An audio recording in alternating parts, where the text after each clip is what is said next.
بسم اللہ الرحمن الرحیم۔ السلام علیکم ویورز۔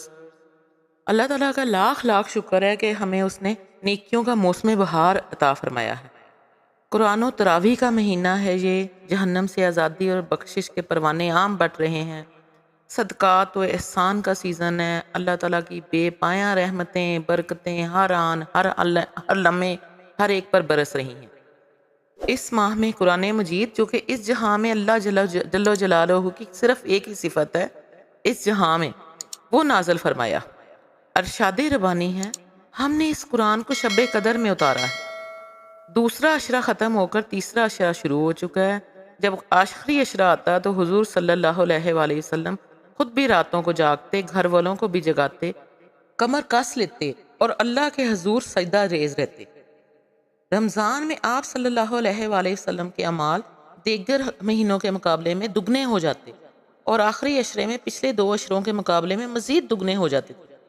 حضرت عائشہ رضی اللہ عنہا فرماتی ہیں کہ رمضان المبارک کے ابتدائی 2 عشروں میں نبی پاک صلی اللہ علیہ وآلہ وسلم کا اللہ کے حضور سجدہ ریز رہنا، گڑ گڑانا، تلاوت قرآن پاک فرمانا، تیز آندھی سے زیادہ سخی ہونا اور لوگوں کا اکرام و محبت کرنا اس قدر بڑھ جاتا تھا جو رمضان کے علاوہ کبھی بھی دیکھنے میں نہیں آتا تھا۔ لیکن جب عشرہ اخیر شروع ہو جاتا تو نبی پاک صلی اللہ علیہ وآلہ وسلم اس قدر سجدہ ریزی اختیار فرماتے، مجاہدہ فرماتے، جو پچھلی 2 عشروں میں بھی دیکھنے میں نہیں آتا تھا۔ بہنوں اور بھائیوں، اخیر عشرے میں وہ مبارک رات ہے جو سال بھر کے تمام راتوں کی سردار ہے۔ اللہ تبارک و تعالیٰ کی برکتیں و رحمتیں موسلادھار بارش سے بھی زیادہ نازل ہوتی ہیں اس رات میں۔ اس رات کا ایک ایک لمحہ قیمتی ہے۔ کم محنت زیادہ اجرت و نفع کا سودا ہے یہ۔ پچھلی امتوں کی عمریں 300 سال سے لے کر 1000 سال اور اس سے بھی زیادہ ہوتی تھی، جس کی وجہ سے یہ 60-70 سال عمر رکھنے والی امت دیگر امتوں کی عبادت اور ریاضت کی وجہ سے ان کے مرتبے تک پہنچنے کا تصور بھی نہیں کر سکتی تھی۔ اللہ تبارک و تعالیٰ نے صرف ایک ہی رات 1000 مہینے کی راتوں سے زیادہ عبادت والی رات بنا دی۔ اتنی حد ہے اس عبادت کی، یعنی کہ لمٹ کی، کہ وہ صرف اللہ ہی جانتا ہے کہ اس نے کتنی زیادہ عبادت کا اجر دیا اس رات میں، جو اللہ تعالیٰ نے ہمیں یہ عطا فرمائی ہے۔ اس رات تھوڑے سے عمل کا ثواب بھی زیادہ اور پھر زیادہ کو بھی کئی گنا زیادہ بڑھا چڑھا دیا جاتا ہے۔ اللہ جل و شانہ کا ارشاد ہے، شب قدر 1000 مہینوں سے بھی بہتر ہے۔ ابراہیم نخعی رحمت اللہ علیہ فرماتے ہیں، اگر کوئی شخص 1000 مہینوں کی راتیں جاگ کر عبادت و ریاضت کرتا رہے، اس سے وہ اجر و ثواب نہیں مل سکتا جو اس رات جاگ کر عبادت کرنے سے ملتا ہے۔ انتہائی محروم اور بدقسمت ہے وہ شخص جو اس رات سے محروم رہے۔ سرور کائنات صلی اللہ علیہ وآلہ وسلم کا ارشاد ہے، یہ وہ رات ہے جو 1000 مہینوں سے بہتر ہے۔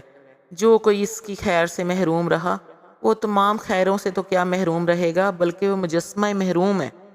اس رات اللہ کے حضور سجدہ ریز رہنا، اللہ تعالیٰ کو پیار و محبت سے اتنا زیادہ متوجہ کرنا کہ اللہ تعالیٰ سارے گناہ معاف کر دیتا ہے۔ حضور اکرم صلی اللہ علیہ وآلہ وسلم کا ارشاد مبارک ہے، جو کوئی ایمان کے ساتھ اور اجر و ثواب کی نیت سے اس رات اللہ کے سامنے کھڑا ہوتا ہے، اس کے تمام گناہ معاف کر دیے جاتے ہیں۔ اتنی مبارک ہے یہ رات، اتنی مبارک ہے یہ رات کہ انسان 7 آسمانوں سے عظیم ترین پاکیزہ اور نورانی مخلوق بھی صرف اور صرف اس رات میں شامل ہونے کے لیے تشریف لاتی ہے۔ حضور نبی کریم صلی اللہ علیہ وآلہ وسلم کا ارشاد ہے، جب شب قدر ہوتی ہے تو حضرت جبرائیل علیہ السلام فرشتوں کی ایک بڑی جماعت کے ساتھ زمین پر تشریف لاتے ہیں، اور ہر اس شخص کے لیے جو اللہ کے حضور کھڑا ہو یا بیٹھے بیٹھے اللہ کو یاد کر رہا ہو، وہ دعا فرماتے ہیں، اللہ اکبر۔ کیا ہی مبارک جماعت، کتنی مقبول دعائیں۔ بہنوں بھائیوں، دیکھ رہے ہیں آپ، عذاب، فتنے اور آزمائشیں تسبیح کے دانوں کی طرح ٹوٹ ٹوٹ کر جس طرح گر رہے ہیں، اس طرح ہم پر نازل ہو رہے ہیں۔ ایک کے بعد ایک عذاب، ایک کے بعد ایک فتنہ، آزمائشیں دنیا پر نازل ہو رہی ہیں۔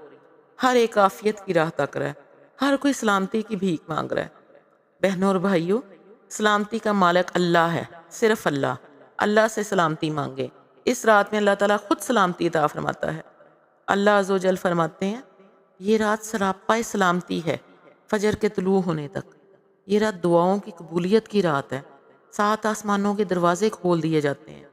اللہ کریم اپنے دونوں ہاتھ کشادہ فرما دیتا ہے۔ اس یقین سے مانگیں کہ جو مانگیں گے ملے گا۔ وہ بہت سخی رب ہے، رحم کرنے والا ہے، ہر ایک کی سنتا ہے، ہر ایک کی حالت دیکھتا ہے۔ لیکن خیال رہے کہ مال حرام، مسلمان بھائی سے کینہ، والدین کی نافرمانی، وہ بڑے بڑے گناہ ہیں کہ اللہ تعالیٰ کی اتنی بڑی سخاوت کے باوجود بھی رحمتوں اور برکتوں سے محروم رکھتے ہیں۔ حضرت عائشہ رضی اللہ عنہا نے حضور صلی اللہ علیہ وآلہ وسلم سے پوچھا، اے اللہ کے رسول، اگر مجھے احساس ہو کہ آج لیلۃ القدر ہے تو میں اللہ سے اور کس طرح مانگوں؟ آپ صلی اللہ علیہ وآلہ وسلم نے ارشاد فرمایا، یوں کہو، اے اللہ تو بہت معاف کرنے والا ہے، تجھے تو معافی پر بڑا پیار آتا ہے، مجھے معاف فرما دے۔ تو میرے تہجد گزار بہنوں اور بھائیوں، اعتکاف کی سنت بھی ہاتھ سے نکلنے نہ پائے۔ اعتکاف رحمان کے گھر میں مہمانی کا نام ہے، اپنے گناہ معاف کروانے، حاجتیں پوری کروانے کا ایک بہانہ ہے۔ آپ صلی اللہ علیہ وآلہ وسلم کا معمول تھا، اخیر عشرے میں اعتکاف فرماتے تھے۔ بہنوں اور بھائیوں، ہر چیز اپنا اثر رکھتی ہے۔ آگ کے قرب سے گرمی، برف کی قرب سے ٹھنڈ محسوس ہوتی ہے۔ کہ اللہ کے گھر میں اعتکاف کر کے اللہ کا قرب کا کوئی اثر نہیں ہے؟ یقیناً ہے۔ جب بندہ اللہ کے قریب ہوتا ہے تو اللہ کی عنایات و الطافات بڑھ جاتے ہیں۔ حفاظت، مدد، احسانات اس طرح گھیر لیتے ہیں کہ انسان سوچ بھی نہیں سکتا۔ نبی کریم صلی اللہ علیہ وآلہ وسلم کا ارشاد ہے، اعتکاف کی وجہ سے معتکف عیادت وغیرہ کی طرح دوسرے اعمال نہیں کر سکتا، تاہم اعتکاف کی وجہ سے برابر معتکف کو اس کا ثواب ملتا رہتا ہے۔ سبحان اللہ، یعنی وہ عیادت وغیرہ کے لیے کسی بیمار کی نہیں بھی جا سکا، پھر بھی اس کو اس کا ثواب ملتا رہتا ہے۔ روزہ دار بہنوں اور بھائیوں، مال آپ کے ہاتھ میں امانت کے طور پر دیا گیا ہے۔ نبی کریم صلی اللہ علیہ وآلہ وسلم کا ارشاد ہے، بندہ کہتا ہے میرا مال، ہائے میرا مال، حالانکہ جو اس نے کھا لیا وہ ختم، جو پہن لیا وہ پرانا، ہاں جو اس نے اللہ کی راہ میں دیا وہی بچا۔ صرف تھوڑا اللہ کی راہ میں اخلاص سے خرچ کرنا جہنم سے آزادی کا پروانہ ہے۔ نبی کریم صلی اللہ علیہ وآلہ وسلم نے ارشاد فرمایا، آگ سے بچو، خواہ کھجور کی گٹھلی صدقہ دے کر بچ سکو۔ اللہ کی راہ میں خرچ شدہ مال ختم نہیں ہوتا، بلکہ آخرت میں واپس کر دیا جائے گا۔ اللہ جل جلالہ کا ارشاد ہے، جو بھی چیز تم خرچ کرو گے اللہ بدلے میں اور چیز عطا فرمائے گا۔ نبی کریم صلی اللہ علیہ وآلہ وسلم کا ارشاد ہے، صدقے سے مال کبھی کم نہیں ہوتا۔ یتیم پر غصہ نہ کرو، سائل کو نہ جھڑکو، کسی کمتر آدمی کو حقیر نہ جانو۔ حضور صلی اللہ علیہ وسلم کا ارشاد مبارک ہے، جنت میں جانے والے سب سے زیادہ لوگ وہ ہوں گے جو دنیا میں کمتر سمجھے جاتے تھے۔ یا اللہ ہمیں معاف فرما دے، لیلۃ القدر کی برکتیں رحمتیں عطا فرما، اپنا عذاب ہم سے ہٹا لے۔ یا اللہ مسلمانوں کی مدد فرما، یا اللہ مسلمان جس حال میں اور جس تکلیف میں بھی ہیں ان کو عافیت کاملہ عطا فرما۔ یا اللہ مسجد اقصی اور وہاں کے مسلمانوں کو آزادی عطا فرما۔ یا اللہ فلسطین اور کشمیر کے مسلمانوں کی مدد کر۔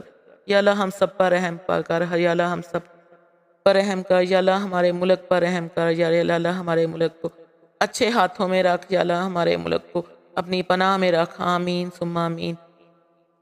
لیلۃ القدر یا شب قدر صرف امت محمدی کی خصوصیت ہے۔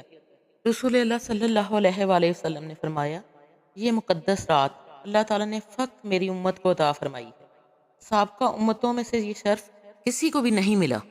سیدنا ابو ہریرہ رضی اللہ تعالیٰ عنہ سے مروی ہے کہ آپ صلی اللہ علیہ وسلم نے فرمایا، جس شخص نے شب قدر میں اجر و ثواب کی امید سے عبادت کی، اس کے سابقہ گناہ معاف کر دیے جاتے ہیں۔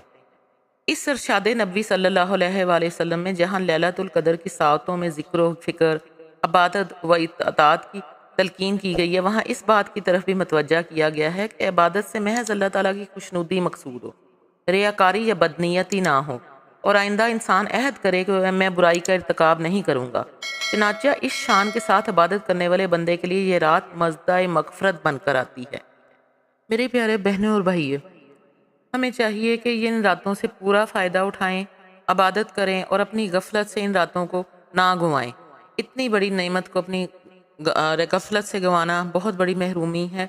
جب انسان معمولی باتوں کے لیے کتنی راتیں جاگ کر بسر کر لیتا ہے، 80 سال کی عبادت سے افضل ان عبادت کی ان طاق راتوں میں جو کہ آخری عشرے کی طاق راتیں ہیں، جیسے کہ 21، 23، 25، 27 اور 29، تو ان راتوں کو ہم کیوں نہیں جاگ سکتے؟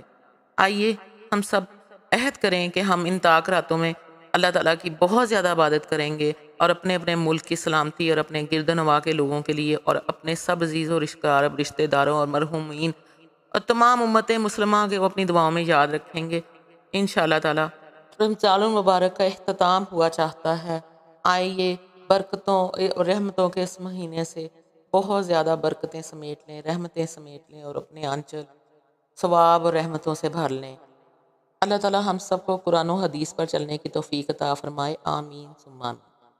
اگر میری یہ کوشش آپ کو اچھی لگی ہو تو میری ویڈیو کو لائک کر دیجیے گا، میرے چینل کو سبسکرائب کر دیجیے گا، اس سے میری حوصلہ افزائی ہوتی ہے، اور اس ویڈیو کو آگے اپنے فرینڈز اینڈ فیملی کے ساتھ شیئر کر دیجیے گا، اور شب قدر کی دعا بہت زیادہ پڑھیے گا، اور اپنے گرد و نواح کے لوگوں کا بہت خیال رکھیے گا، مجھے بھی اپنی دعاؤں میں یاد رکھیے گا۔ جزاک اللہ، اللہ حافظ۔